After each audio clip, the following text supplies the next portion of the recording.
Eu entendo que o assunto de hoje é o maior desafio que a gente tem. Porque somos falhos e falhamos com as pessoas. As pessoas são falhas e falham com a gente. Toda vez que a gente falha, que a gente erra,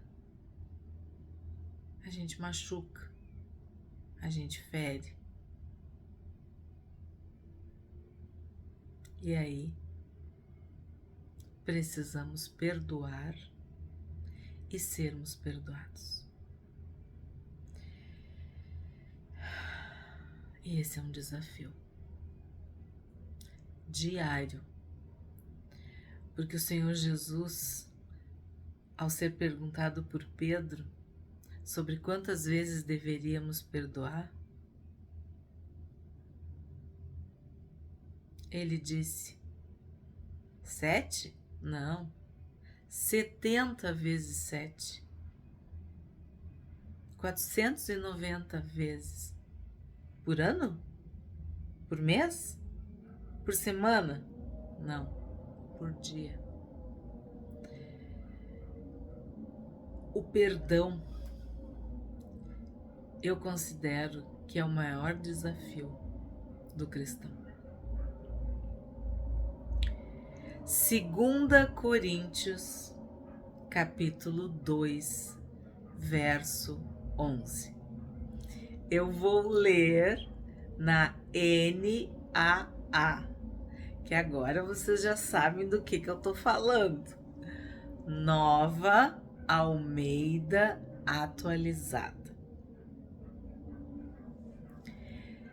Para que Satanás não alcance vantagem sobre nós, pois não ignoramos quais são as intenções dele.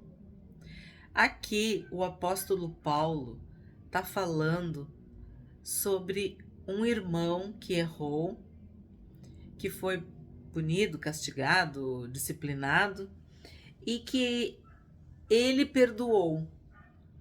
E diz que fez isso pelo bem da igreja, né? No caso de Corinto, pelo bem dos irmãos. E aí depois ele fala esse versículo, que além dele ter perdoado, e também porque ele queria que a pessoa não fosse consumida por excessiva tristeza, ele nos presenteia com essa pérola, que é o versículo 11.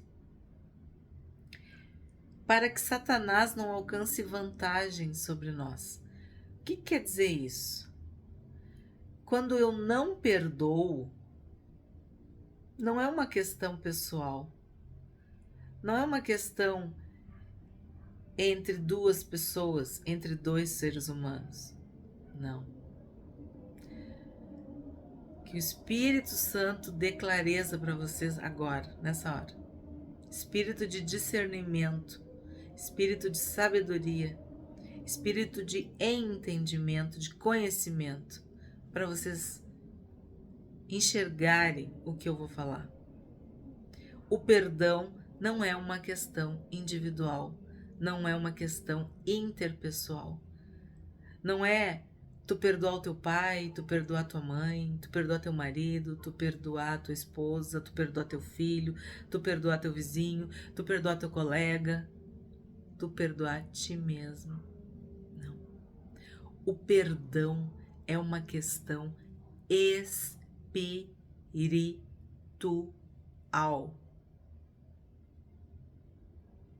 Pensa no bem e pensa no mal. Pensa em tu ser cristão e tu não ser cristão. O perdão é o exercício do evangelho, é o exercício do cristianismo. O perdão é o exercício da santidade, da santificação nas nossas vidas. Quando eu não perdoo, eu estou abrindo, não é nenhuma brecha, é uma estrada para Satanás vir e se aproveitar de mim e ganhar vantagem sobre mim. O que diz na oração que Jesus nos ensinou no Pai Nosso? Que nós devemos perdoar as ofensas, perdoar as dívidas, para quê? Para que as nossas ofensas e as nossas dívidas sejam perdoadas. A parábola que Jesus contou, eu vou falar assim, tá? Dá uma tradução. Um devia 1 milhão e o outro devia 100 reais. Aí o rei perdoou o que devia 1 milhão e liberou. Pode sair. Quando ele estava lá na rua, ele encontrou um que devia 100 reais para ele. E ele começou a apertar o pescoço daquele. E aí os servos do rei, os empregados do rei, viram aquela cena e correram para contar para o rei.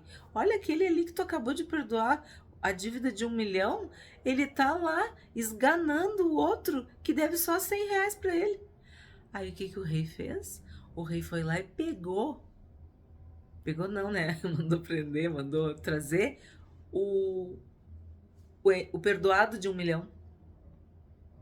E disse, é assim que tu faz?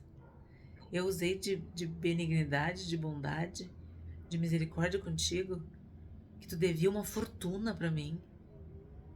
E o teu próximo recebeu de ti o quê?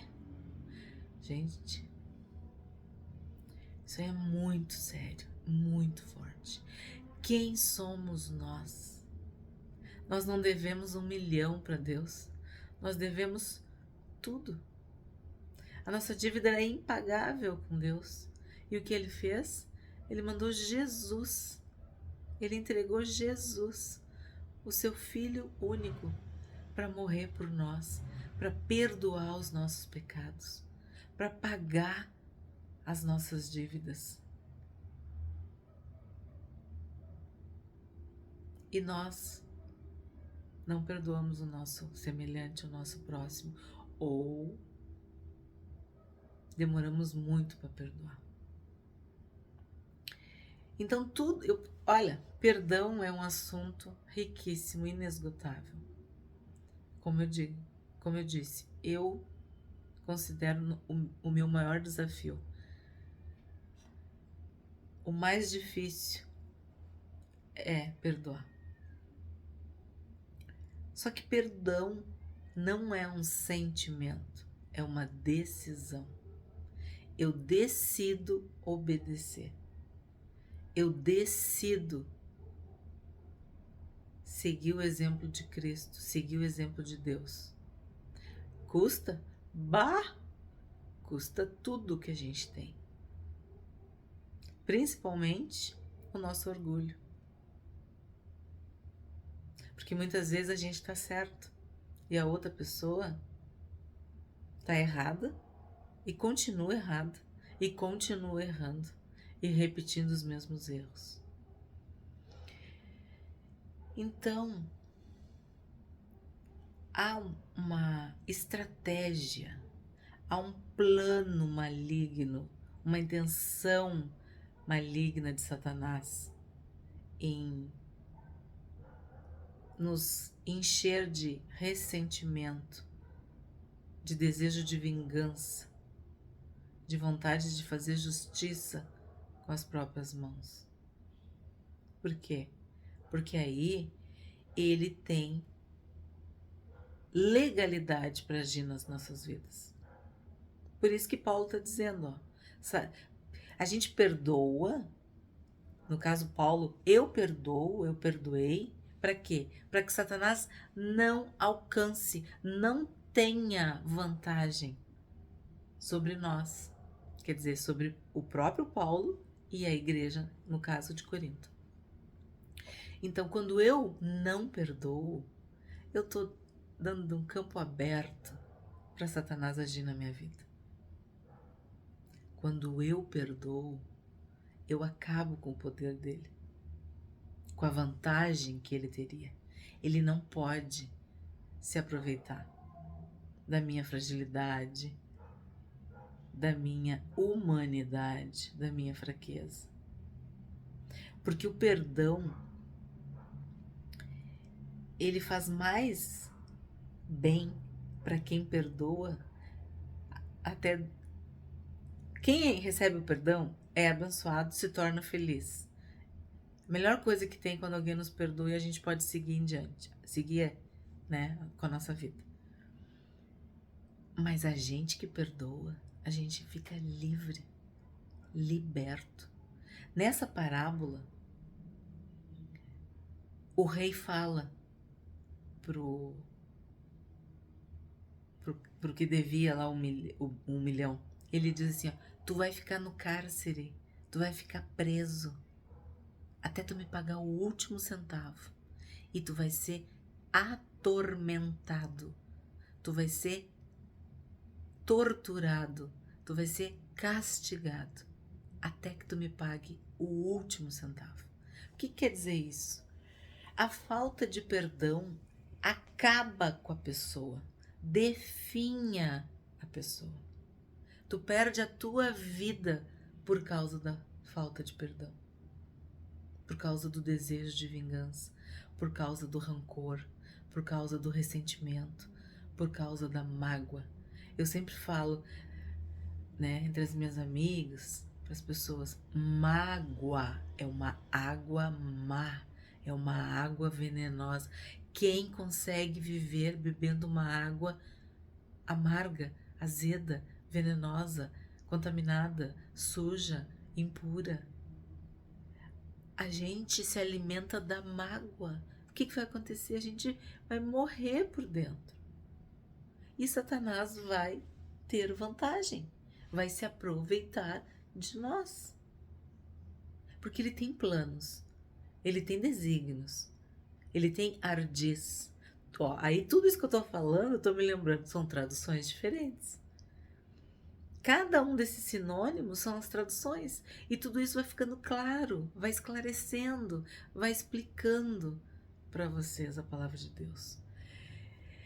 Então hoje, eu desejo que ninguém erre com vocês. Mas se alguém errar, se alguém falhar, se alguém mentir, se alguém ofender, se alguém trair, que vocês perdoem. Perdoar não significa que tu vai conviver com a pessoa, viu? Não significa que tu vai deixar a pessoa ter oportunidade de te ferir novamente. Não quer dizer isso. Quer dizer que tu não vai ter nada contra aquela pessoa. Significa que tu vai orar por aquela pessoa. Significa que tu vai abençoar aquela pessoa. E tu vai pedir a Deus que também a abençoe. O perdão é um exercício diário.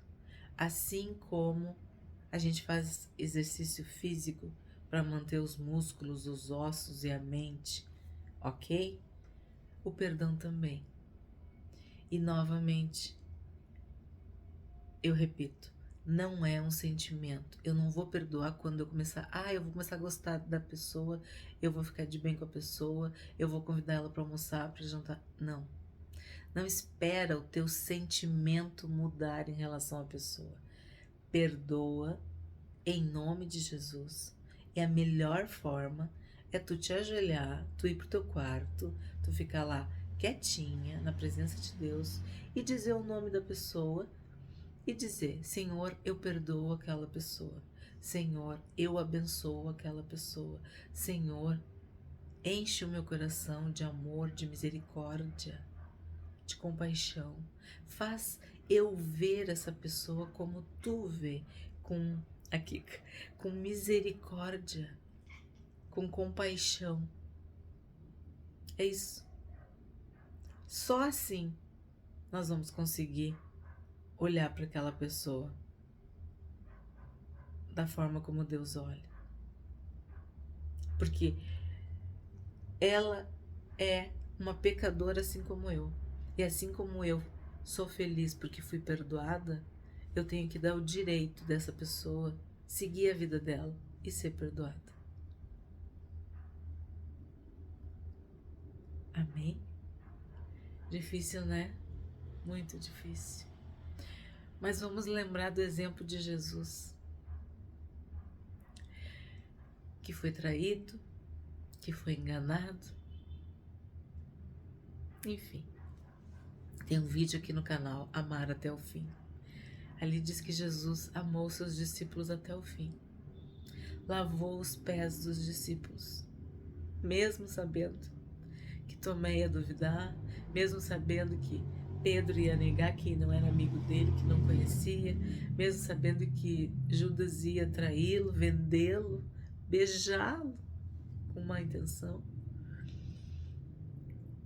que todos iam fugir, que todos iam deixar ele sozinho,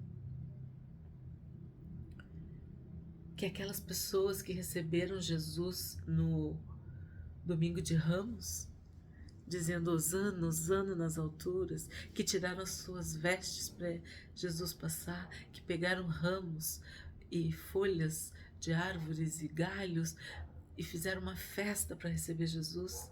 Uma semana depois, né? Praticamente estavam dizendo: crucificam, crucificam. E o que Jesus fez? Na cruz, agonizando, ele disse: Pai, perdoa-lhes, porque eles não sabem o que eles fazem. Não vou esgotar esse assunto, não tem como esgotar esse assunto num vídeo. A gente volta em outro vídeo, em outra oportunidade. A minha palavra é essa: que Satanás não alcance vantagem sobre nós nesse dia. Que nós tenhamos a decisão firme no nosso coração de perdoar. Porque a gente sabe que ele tem planos malignos contra nós. Ele usa a pessoa para nos ferir e depois nos usa para ficar com raiva da pessoa, para ficar com um desejo de vingança, para ficar ressentido, para ficar de mal, enfim. O terreno que Satanás trabalha é nos envenenando contra outros seres humanos. E a palavra de Deus, o apóstolo Paulo diz: a nossa luta não é contra carne e sangue, quer dizer, não é contra as pessoas, é contra principados, potestades. A nossa luta é espiritual. Por isso que a gente não deve ignorar os desígnios, os planos, os ardis de Satanás. Que Deus abençoe cada um de nós, que a gente nesse dia tenha vitória sobre as ofensas, as feridas, as traições, as mentiras, enfim, todo o mal que alguém fizer contra nós.